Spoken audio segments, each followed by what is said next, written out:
भनेपछि खाना रेडी भयो। मासु हेरिहाल्नुहोस् हो। पहिला चाहिँ फर्स्ट बोसो गर्छु है।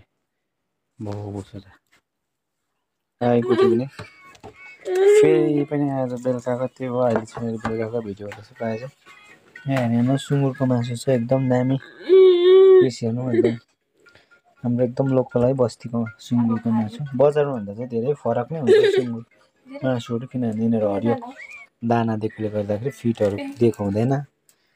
हेर्नुहोस् ल यस्तो चाहिँ आज तपाईँहरूलाई म यसकै भिडियो देखाउँछु ल। आज पनि एकदम लोकल पारामै हो। अजबिन ज्वानो कम्ती तेल हालेको छु। साग देखिहालेँ एकदमै साग चाहिँ मैले यसरी हो भाँचेको यसो दुई पिस गरेर हो। एउटा चाहिँ मासु हेरिहाल्नु सानो ओभर दामी हेर्दै खाउँ लाग्दो सुँगुरको मासुमा पहिला किन्ने गोनीकोतिर ढल्किने डरलग्दै स्वाद कम्ती मात्रै एकदमै केही नहालेको छ। हल्दीहरू हाल्यो हो। आलु माथि चाहिँ पहिला सुँगुरको मासु अन्त सुँगुरको मासु अलिक पाकेपछि साग हाल्छु। त्यस्तो छ गर्दानी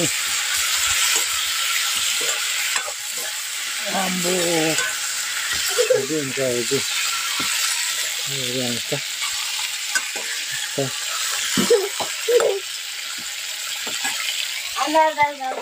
भनेपछि खाना रेडी भयो। मासु हेरिहाल्नुहोस् हो। निम्बु छ र चना र आलु पनि छ। अब चाहिँ म चना र आलु चाहिँ म कम्ती खान्छु। यो चाहिँ नानी र जुनाले खान्छ। अब चाहिँ सुरु गरेँ पहिला चाहिँ फर्स्ट बोसो गर्छु है। बोसो त